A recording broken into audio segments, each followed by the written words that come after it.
नहरें बना के सीधे सीधे मंदाकिनी नदी में नर्मदा जी का पानी मिला दिया जाएगा। नर्मदा मैया और मंदाकिनी मैया का संगम होगा। कौन कर सकता था? क्या कांग्रेस ये कभी कर सकते थे? अब जो नहरों का काम यहां से लेके मंदाकिनी तक, वो भी 300 करोड़ रुपया का स्वीकृत हो गया है, टेंडर हो गए, उसका काम भी शुरू करेंगे। किसान भाइयों, ये भारतीय जनता पार्टी की सरकार है। कांग्रेस के लोग झूठ बोलते रहे, कर्जा माफ करेंगे, कर्जा माफ करेंगे, डिफाल्टर बना दिया किसानों को। और वो डिफाल्टर बनने के बाद हमने 2200 करोड़ रुपया ब्याज के किसानों को भरने का काम किया, तो भारतीय जनता पार्टी की सरकार ने किया। ये प्रधानमंत्री नरेंद्र मोदी जी है जो पीएम सम्मान निधि, किसान सम्मान निधि किसानों के खाते में डालते हैं। 6000 रुपया हमारे पीएम डालते हैं। तो मुझे भी लगा शिवराज चौथी बार मुख्यमंत्री बन गया रे, तू भी तो कुछ पैसे डाल। तो पहले हमने तय किया 4000, लेकिन अब तय किया 6000। पहले 2000 पीएम साहब के आएंगे, फिर 2000 सीएम के, फिर 2000 पीएम के, फिर 2000 सीएम के, फिर 2000 पीएम के, फिर 2000 सीएम के। साल में 12000 रुपया किसानों के खाते में सीधा डालने का काम किया। तो भारतीय जनता पार्टी की सरकार ने कब किया था? कांग्रेस ने। मेरी लाडली बहनाएं बैठी है, उधर बड़ी संख्या में बैठी है। मेरी लाडली बहनाओं, अरे कांग्रेस ने कभी तुम्हारे खाते में पैसा डाला था क्या? आज तो बहनें जोर से बोलो, कभी डाला था क्या? और अब सबके खाते में पैसा आ रहा है कि नहीं आ रहा? मेरी बहनों, जिंदगी बदलने का काम, माँ और बहन की जिंदगी में तकलीफ ना रहे, कष्ट ना रहे। और स्त्री का केवल आंसू बहाने के लिए पैदा हुई है, तो उसके चेहरे पर मुस्कुराहट नहीं आनी चाहिए। और इसलिए मुख्यमंत्री लाडली बहना योजना बनाई, तो हमने बनाई, भारतीय जनता पार्टी की सरकार ने बनाई। 15,000 करोड़ रुपया सीधे एक साल में खातों में डालेंगे। तो हम डालेंगे बहना, भारतीय जनता पार्टी की सरकार डालेगी। अच्छा, राखी के पहले 250 रुपया आ गए कि नहीं? आ गए तो हाथ उठा के बहनों बताओ, उधर आ गए। और अब 10 तारीख को फिर आने वाले। ये केवल पैसा नहीं है मेरी बहनों, आपको सम्मान दिया है। सम्मान, भारतीय जनता पार्टी ने आपको सम्मान दिया है। जिंदगी बदलने का अभियान प्रधानमंत्री नरेंद्र मोदी जी के नेतृत्व में चल रहा है। अरे कहीं ऐसी सरकार देखी है? 50 साल तक कांग्रेस ने राज किया, क्या दिया था? ये गरीब कल्याण का महायज्ञ मोदी जी के नेतृत्व में चल रहा है। फ्री में सबको राशन कौन ने दिया था? दिया था कभी कांग्रेस ने। अरे दिया था कभी कांग्रेस ने? तो जोर से बोल के बताओ, दिया था? कब दिया कांग्रेस ने? गरीबों के मकान बन जाए। कई जगह गरीब के पास रहने की जमीन का टुकड़ा छोटा पड़ गया था क्योंकि परिवार बढ़ गया था। और तो हमने तय किया मुख्यमंत्री भू आवासीय अधिकार योजना बना के कि हर गरीब जिसके पास रहने की जमीन का टुकड़ा नहीं है, उसको फ्री में पट्टा देके रहने की जमीन का मालिक बनाएंगे। कोई बिना जमीन के नहीं रहेगा। मध्य प्रदेश की धरती पर कोई बिना जमीन के नहीं रहेगा। फिर उस जमीन पर मकान, प्रधानमंत्री आवास योजना के 1 लाख से ज्यादा मकान बने हैं, तो सतना जिले की धरती पर बने हैं। लेकिन कुछ बहनें अभी भी कहती है हमारा नाम नहीं है, हमारा नाम नहीं है। तो चिंता मत करना मेरी बहनों, जो छूट गए हैं उनका भी सर्वे करके और उनका भी पक्का मकान बनवाया जाएगा। कोई गरीब मकान से वंचित नहीं रहेगा। बोलो, सबका मकान बनना चाहिए कि नहीं? ये भारतीय जनता पार्टी की सरकार है। जनता की जिंदगी बदलती है। झूठे वादे नहीं करते। बेटा बेटियों की पढ़ाई का इंतजाम, उसके विस्तार में मैं नहीं जा रहा। अभी जिन बच्चों ने अच्छे नंबर लाए हायर सेकेंडरी में, उनको स्कूटी देना हो, लैपटॉप देना हो। और मेरी बहनाओं, ये याद रखना, ये कई योजना कांग्रेस ने बंद कर दी थी। जब कमलनाथ आए तो लैपटॉप की योजना बंद, साइकिल देने की योजना बंद, बहनों के खाते में बेटा बेटी को जन्म देने के पहले 4000 डालते थे वो बंद, जन्म के बाद 12000 डालते थे वो बंद, बेटियों की शादी की योजना बंद। और तो और बुजुर्गों, तीर्थ यात्रा तक बेईमान कांग्रेस ने बंद कर दी थी। बुजुर्गों की तीर्थ यात्रा, क्या बिगाड़ा था तुम्हारा बुजुर्गों ने? कमलनाथ तीर्थ यात्रा तक बंद कर दी।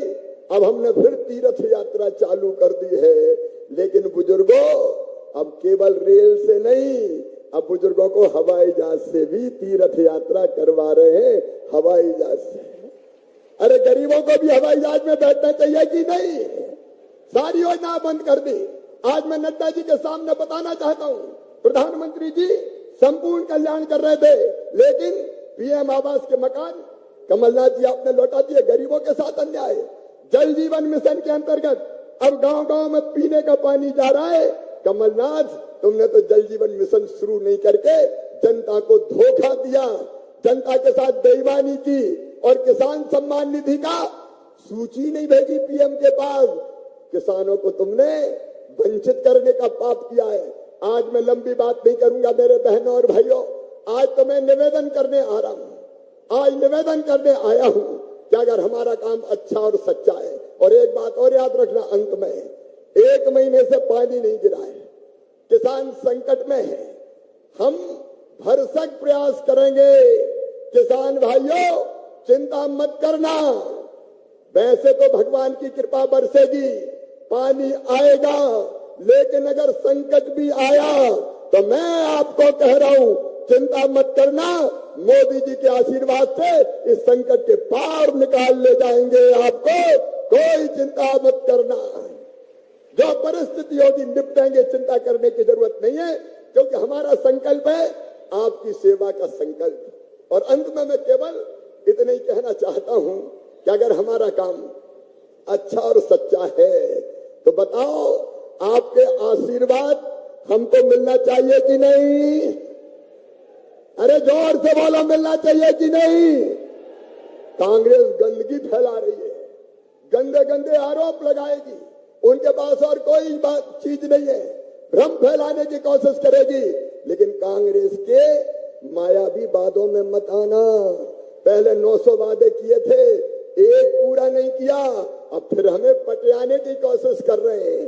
अरे वो कहते हैं, हम तो करके दे देते हैं। मेरी बहनों ने कहा भैया बिजली के बिल बड़े बड़े आ गए, परेशानी हो रही है, तो मैंने बिजली के बिल स्थगित कर दिए। बिजली का बिल जो बढ़ा हुआ था वो स्थगित, चिंता मत करना, अब रेगुलर बिजली का बिल ही आएगा। जो समस्या थी उसका समाधान भारतीय जनता पार्टी की सरकार ने किया है, और इसलिए आज मैं प्रार्थना करता हूं, दोनों हाथ जोड़ के, आपका आशीर्वाद हमें चाहिए, भारतीय जनता पार्टी को चाहिए। एक बार फिर भारतीय जनता पार्टी को जिताइए, कमल के फूल की बटन दबाइए, ताकि प्रधानमंत्री जी के नेतृत्व में हम आपकी फिर बेहतर सेवा कर सके। बोलिए सबका आशीर्वाद मिलेगा, जोर से सबका आशीर्वाद मिलेगा। तो उठाइए दोनों हाथ, बांधिए दोनों मुट्ठी और आशीर्वाद दीजिए भारत माता की जय बोल के। बोलिए भारत माता की, सियावर रामचंद्र की, पवन सुत हनुमान की, उमापति महादेव की, भारत माता की, हर हर महादेव। बहुत बहुत धन्यवाद। धन्यवाद मध्य प्रदेश के जननायक मुख्यमंत्री शिवराज सिंह जी। माननीय राष्ट्रीय अध्यक्ष जी, ये धरती भगवान राम की तपोभूमि है, और यहाँ भगवान राम ने संकल्प लिया था कि निश्चरहीन करहूं वही, भुज उठाए प्रण कीन, और समय ऋषि के आश्रम जाए जाए सुख दीन। मैं मर्यादा के निष्कलंक जीवन के साथ राजनीति करने वाले मर्यादा पुरुष आदरणीय नड्डा जी को, राष्ट्रीय अध्यक्ष भारतीय जनता पार्टी को आमंत्रित करूंगा कि वो आए और हम सबका मार्गदर्शन करें। जोरदार तालियों के साथ हमारे राष्ट्रीय नेता का हम स्वागत करेंगे। माननीय नड्डा जी।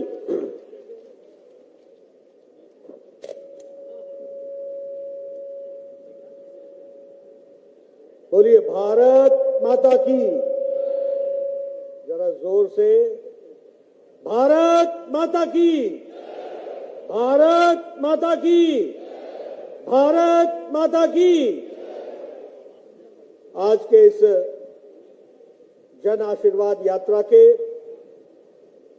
प्रारंभिक कार्यक्रम में मंच पर उपस्थित हमारे मध्य प्रदेश के यशस्वी मुख्यमंत्री सम्मानीय शिवराज सिंह चौहान जी, हमारे प्रदेश के जुझारू अध्यक्ष श्री वी.डी. शर्मा जी,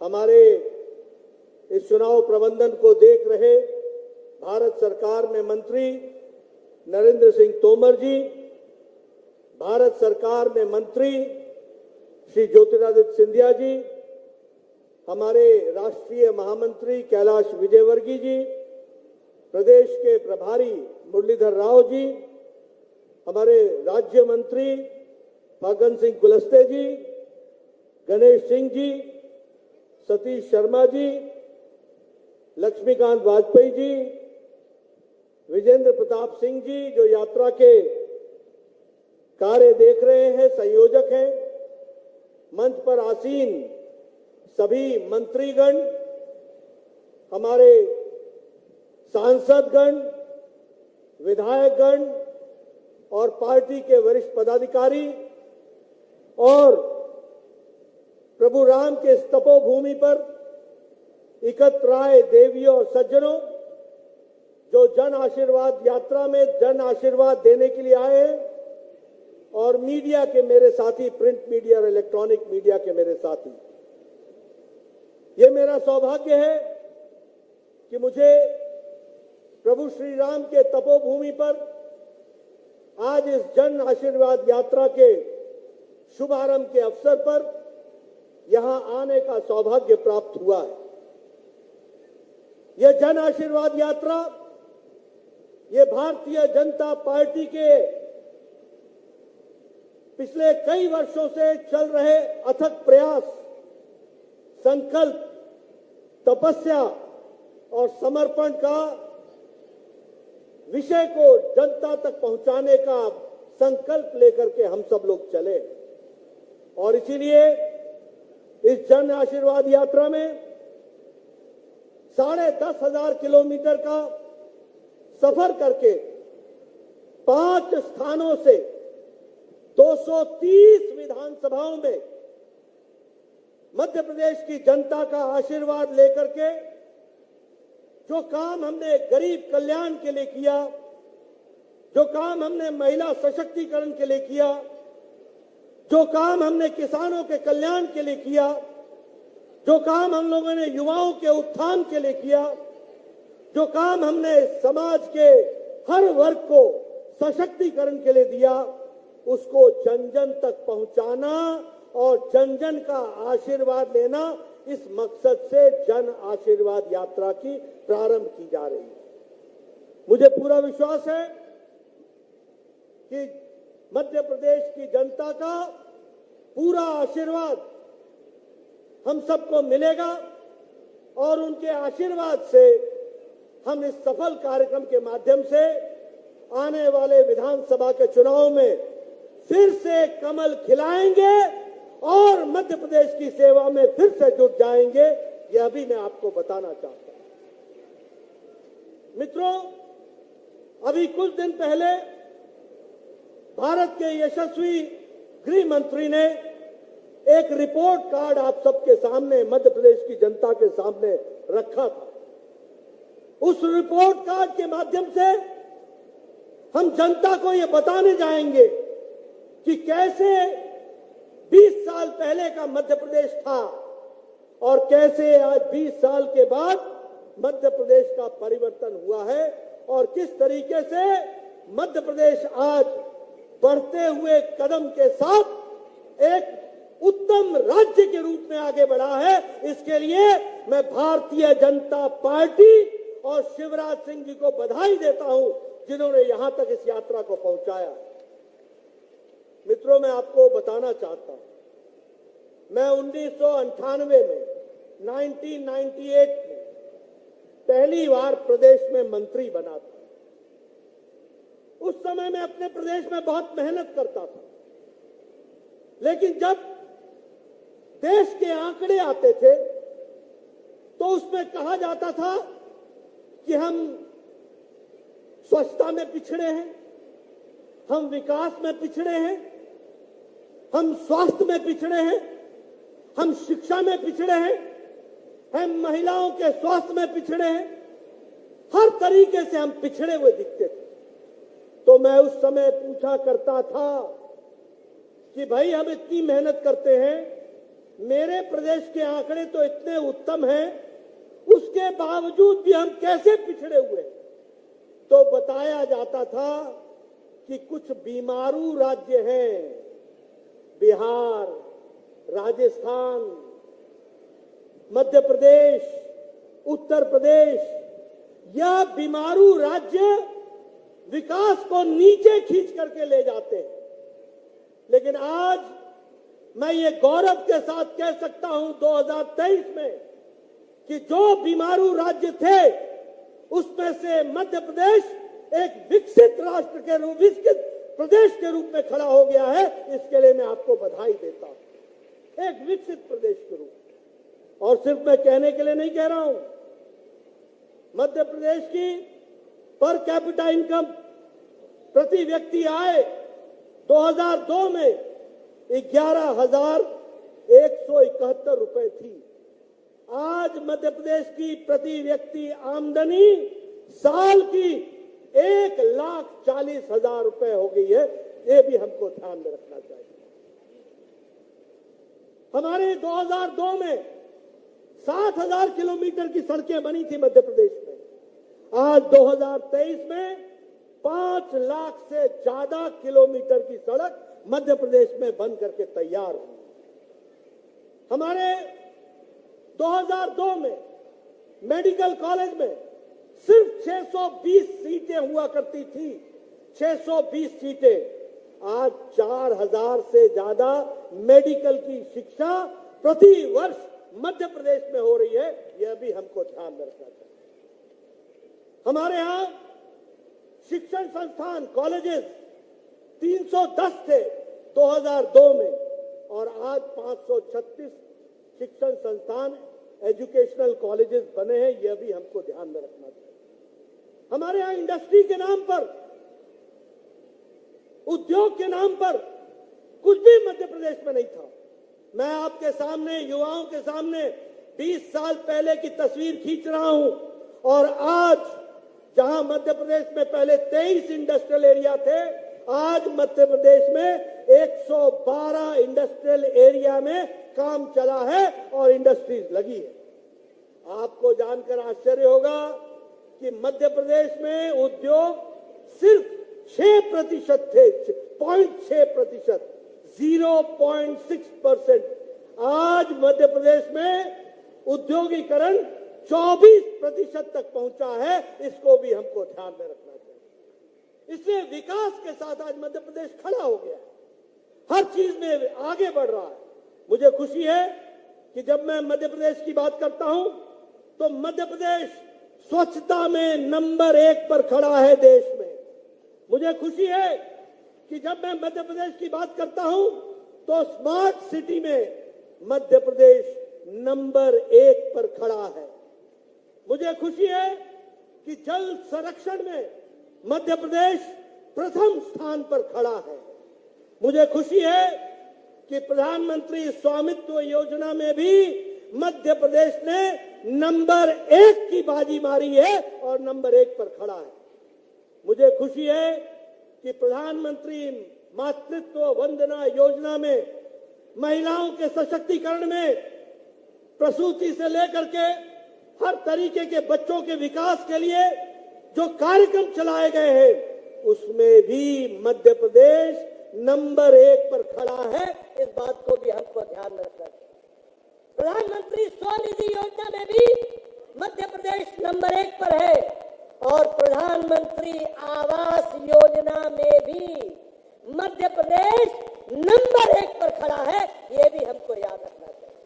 और प्रधानमंत्री आवास योजना में मध्य प्रदेश नंबर 1 पर खड़ा है, जबकि कमलनाथ ने इस आवास योजना को अपने शासन के समय में डिरेल करने में कोई कसर नहीं छोड़ी थी। कमलनाथ ने आवास योजना की लिस्ट दिल्ली पहुंचने ही नहीं दी थी। उसके बावजूद भी पिछले 3 साल में शिवराज सिंह ने मेहनत करके मध्य प्रदेश को आवास योजना में नंबर 1 पर पहुंचा दिया है। ये हमको ध्यान में रखना चाहिए। अब ये हमारी जिम्मेवारी है। बताइए, नवंबर दिसंबर में मध्य प्रदेश को नंबर 1 पर पहुंचाओगे कि नहीं? पहुंचाओगे कि नहीं? कमल खिलाओगे कि नहीं? आगे बढ़ाओगे कि नहीं? मध्य प्रदेश को नंबर 1 रखने में कोई कसर नहीं छोड़ना मित्रों। ये आपसे मैं निवेदन करने के लिए आया हूं। मित्रों, जब मैं आज 5G की बात करता हूं, मोदी जी की, तो ये 5G क्या है? ये कनेक्टिविटी तो है ही, लेकिन ये ग्रोथ का इंजन है, ये गुड गवर्नेंस का इंजन है, ये गुडविल का एनर्जी है, ये गारंटी की जिम्मेवारी है और ये गरीब कल्याण से जुड़ा हुआ 5G है। इसके लिए जहां प्रधानमंत्री मोदी जी ने कोई कसर नहीं छोड़ी, वहां मध्य प्रदेश के भी नेताओं ने जनता तक विकास को पहुंचाने में कोई कसर नहीं छोड़ी है। यह भी आपके सामने मैं कहना चाहता हूं। मित्रों, हम लोग समर्पित हैं, संकल्पित हैं। किस बात के लिए?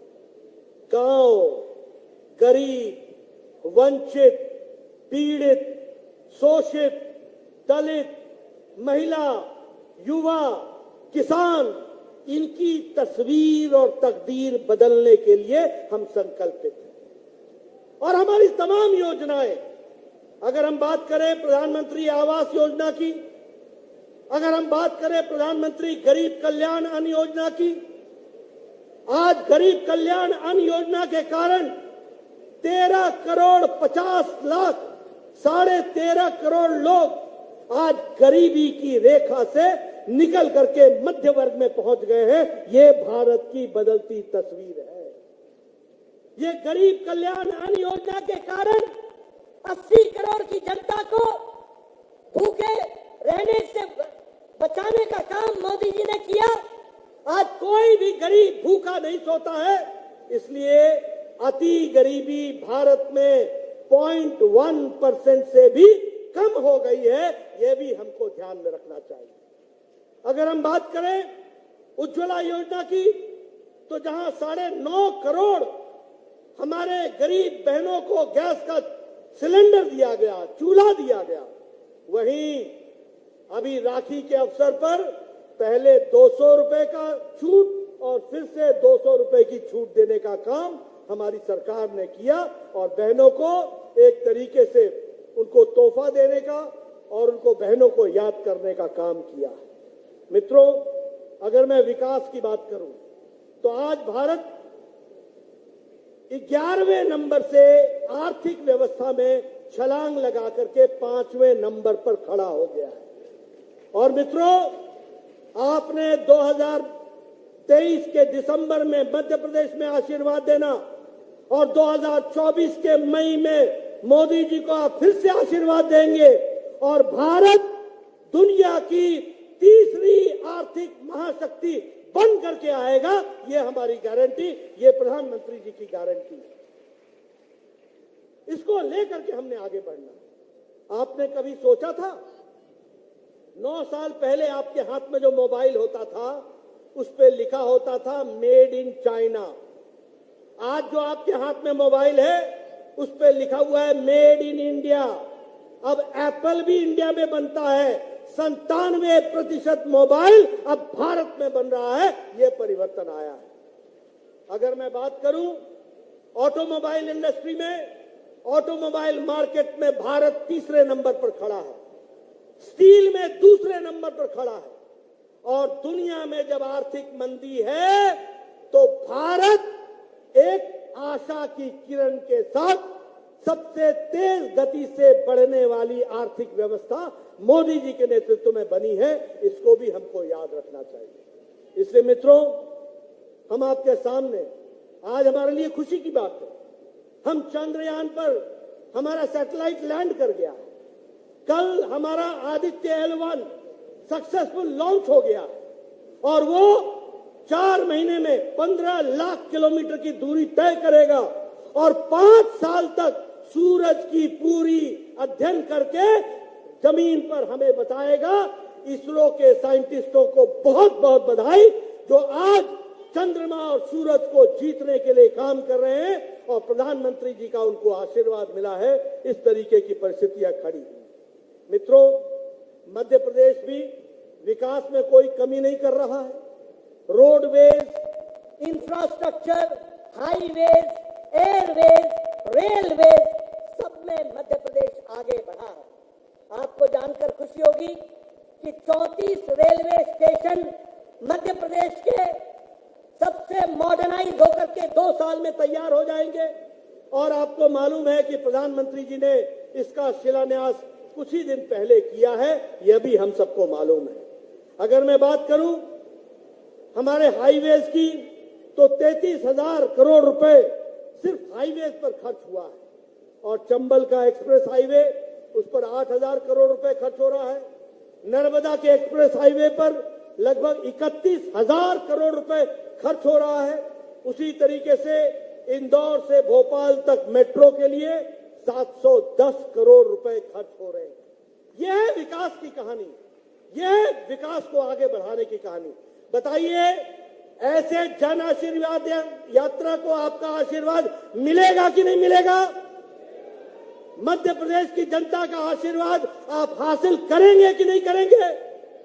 अगर आप करेंगे तो जिन बातों के लिए शिवराज जी ने कहा, लाडली लक्ष्मी योजना, बालिकाओं का सशक्तिकरण, लाडली बहना योजना, महिलाओं का सशक्तिकरण, समाज को विकसित करने का रास्ता, इसको आप आगे बढ़ाएंगे, ऐसा मेरा विश्वास है। ये मैं आपके सामने कहना चाहता हूं। मुझे खुशी है कि आज 14 मेडिकल कॉलेज, नए मेडिकल कॉलेज प्रधानमंत्री मोदी जी ने दिए। और मुझे खुशी है गणेश सिंह जी, मेरे ही स्वास्थ्य मंत्री काल में आपको भी मेडिकल कॉलेज मिला मोदी जी के आशीर्वाद से, और यहाँ की जनता को वह समर्पित हुआ है। इसके लिए भी आपको मैं बधाई देता हूं। उसी तरीके से हमारे शिवपुरी के हमारे ज्योतिरादित्य जी बैठे हैं, उनसे पूछिए कि किस तरीके से उनका मेडिकल कॉलेज से वो वंचित हो गए थे, उनको भी मेडिकल कॉलेज देने का प्रयास किया है। हमने तो छिंदवाड़ा में भी मेडिकल कॉलेज खुलवाया है, हमने तो खांडवा में भी मेडिकल कॉलेज खुलवाया है, हमने तो दतिया में भी, रतलाम में भी और सतना में भी मेडिकल कॉलेज को खुलवाने का काम किया है। इसलिए विकास की नई नई कहानियां हम सब लोगों ने रची हैं। फिर चाहे अगर हम धार्मिक दृष्टि से देखें तो चाहे ओमकारेश्वर हो, चाहे अमरकंटक हो, 100 करोड़ रुपए की लागत से इन स्थानों को बढ़ाने का काम प्रधानमंत्री मोदी जी कर रहे हैं और शिवराज जी उनको धरती पर लगा रहे हैं। मित्रों, मैं अगर विकास की कहानी कहूंगा तो बहुत लंबी कहानी हो जाएगी। मैं आपका ज्यादा समय नहीं लेना चाहता, लेकिन एक बात मैं गारंटी से कहना चाहता हूं कि आज मध्य प्रदेश मुख्य धारा में है। शिवराज जी ने जहां इसका विकास किया, बीजेपी की सरकारों ने जहां इसका विकास किया, वहीं विनाश करने में कांग्रेस की सरकारों ने कोई कसर नहीं छोड़ी थी। ये भी आपको ध्यान में रखना चाहिए। आपको याद है ना, कमलनाथ का, करपनाथ का की सरकार याद है आपको? आपको याद है कि नहीं है? आपको याद है कि नहीं है कि कमलनाथ की सरकार भ्रष्टाचार से युक्त सरकार थी? आपको ऐसी सरकार चाहिए क्या? आपको ऐसी सरकार चाहिए क्या? अगर नहीं चाहिए तो जागरूक होकर के कमल के निशान को आगे बढ़ाने का जिम्मा आपका होगा। ये आपको इसकी चिंता करनी पड़ेगी। मित्रों, अभी मैं जब यहां बैठा हूं, मेरे पीछे राजेंद्र शुक्ला जी बैठे हैं। कभी सोचा था कि 750 मेगावाट का जो सबसे बड़ा हमारा एशिया का लार्जेस्ट सोलर प्लांट वो कभी लगेगा? एशिया का कहां लगा? मध्य प्रदेश में लगा। कहां लगा? रीवा में लगा। यह है प्रधानमंत्री जी के मध्य प्रदेश के प्रति सोचने का तरीका और उसको विकसित करने का तरीका। मित्रों, महिला सशक्तिकरण की बात करें तो 50% लोकल सेल्फ गवर्नमेंट में उनको रिजर्वेशन दिया गया। हमारे टीचर्स के रिक्रूटमेंट में उनको 50% की रिजर्वेशन दी गई और हमारे पुलिस के रिक्रूटमेंट में 33% की रिजर्वेशन महिलाओं को दी गई है। ये आज विकसित महाराष्ट्र मध्य प्रदेश को बढ़ाने का काम हमारी सरकार ने किया है कि कैसे मध्य प्रदेश विकसित हो सकता है और करना है, इसको हमको ध्यान में रखना चाहिए। मैं अंत में एक ही बात कहूंगा और वो बड़े दुखी होकर के और आक्रोशित होकर के आपसे मैं एक विषय की चर्चा करना चाहता हूं। मित्रों, हम लोग तो देश के काम में जुटे हैं। ये एनडीए का गठबंधन मोदी जी के नेतृत्व में पूरी ताकत से भारत को विकसित राष्ट्र के रूप में बढ़ाने के लिए लगा, लेकिन दुख के साथ कहना पड़ता है एक ऐसे विषय के बारे में आपसे चर्चा करनी है जिससे सारा भारत आक्रोशित है, आक्रोश में है और उसके साथ साथ पीड़ा में। अभी मुंबई में कुछ परिवारवादी गठबंधन के सदस्य लोग इंडी अलायंस, घमंडिया गठबंधन, ये कौन सा अलायंस है? INDI alliance, INDI alliance, INDI alliance, घमंडिया गठबंधन, इसके लोग मुंबई में एकत्र हुए थे और वहां पर जब एक तरफ भारत को हम विकसित बनाने के लिए लगे हैं, जब हम लोग एक तरफ भारत चांद और सूरज को जीत सके इसके लिए लगा है, जब भारत आने वाले G20 में 8-9 तारीख को दुनिया के सबसे ताकतवर लोग भारत में पहली बार एकत्र आ रहे हैं और जब भारत की जय जयकार दुनिया में हो रही है, भारत की जय जयकार दुनिया मान रही है, तो ऐसे समय में ये घमंडिया गठबंधन वह हमारी संस्कृति पर, वो हमारे धर्म पर, वो हमारे संस्कारों पर बहुत गहरा आघात करने का प्रयास कर रहा है। और जब मैं ये कहता हूं तो मैं पूरी जिम्मेवारी के साथ कहता हूं कि ये जो इंडी अलायंस है, ये जो घमंडिया गठबंधन है, जो मुंबई में 3-4 दिन पहले एकत्र आए थे, इसका सबसे बड़ा घटक और सबसे मजबूत घटक DMK, जो तमिलनाडु के सरकार को मुख्यमंत्री स्टालिन, उसका बेटा उदयनिधि स्टालिन, वह उदयनिधि स्टालिन सनातन धर्म को समाप्त करने का उद्घोष करता है और कहता है कि हम सनातन धर्म को समाप्त कर देंगे, एबॉलिश कर देंगे, इस तरह की भाषा इस्तेमाल करता है। आप बताइए, ऐसे घमंडिया परिवारवादी इंडी अलायंस को रहने देने का अधिकार है क्या? रहने देने का अधिकार है क्या? क्या सनातन धर्म को हम समाप्त तो होने देंगे क्या? क्या हिंदू धर्म पर इस तरीके का आघात लगने देंगे क्या? ये मित्रों, और क्या कहता है उदयनिधि स्टालिन? कहता है कि एंटी सनातन नहीं, एबॉलिश सनातन, मतलब सनातन धर्म को जड़मूल से समाप्त कर दो। जिस प्रकार उदाहरण क्या देता है सुन लो, उदाहरण देता है कि जैसे मच्छर, जैसे मलेरिया, जैसे डेंगू, जैसे कोरोना, इसको हम समाप्त करते हैं, वैसे ही सनातन धर्म को समाप्त कर दो। ये है परिवारवादी घमंडिया गठबंधन का घमंड, और वो इस तरीके की बेतुकी बातें कहने में कोई गुरेज नहीं करते, कोई गुरेज नहीं करते। आप बोलिए, उदयनिधि स्टालिन ने जो ये बात कही है, ये कब कही? ये तब कही जब 3 दिन पहले मुंबई में बैठकर ये गलबाइयां करके अपनी रणनीति तैयार कर रहे थे। क्या यही रणनीति तैयार हुई है?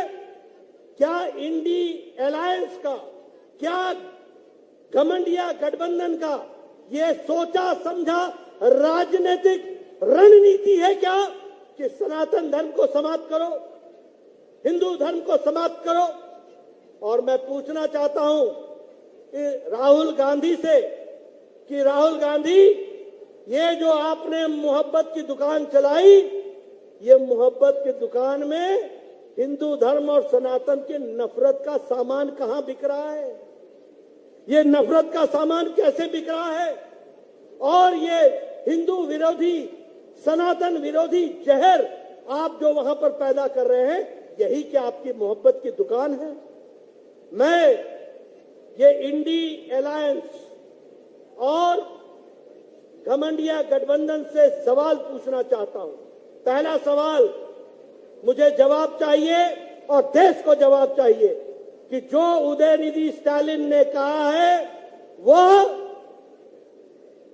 इंडी अलायंस का और घमंडिया गठबंधन का रणनीति का, राजनीति का हिस्सा है? क्या वह रणनीति बनी है? और क्या आपने मुंबई में यह रणनीति बना करके आप उतरे हैं? और मेरा दूसरा सवाल है कि क्या आप आने वाले चुनाव में आप सनातन धर्म को समाप्त करने की राजनीति के मुद्दे को लेकर के जनता के बीच में जाने वाले हैं? अगर आप जाने वाले हैं और अगर नहीं, आपने तय किया है कि कुछ भी भारत से जुड़ा हुआ हो, भारत की संस्कृति, भारत का संस्कार, भारत का सनातन धर्म, भारत की सोच, भारत का गौरवमय इतिहास, इससे आपका कोई लगाव नहीं है और आपकी मोहब्बत की दुकान नफरत फैलाने वाला कार्य कर रहा है, यह बात स्पष्ट हो जाती है। इसलिए मैं चाहूंगा यहां जहां आप जन आशीर्वाद यात्रा में आप आशीर्वाद देने के लिए आए हैं, वहीं आप संकल्प लें कि ऐसे इंडी अलायंस को आप जमीन से उखाड़ करके फेंक देंगे ना? आप जमीन से उखाड़ के फेंकेंगे ना? फेंकेंगे ना? इनको रहने का अधिकार है क्या? ऐसी विचारधारा को रहने का अधिकार है क्या? ये राहुल गांधी की मोहब्बत की दुकान के बजाय नफरत फैलाने वाली दुकान को बंद करेंगे कि नहीं करेंगे?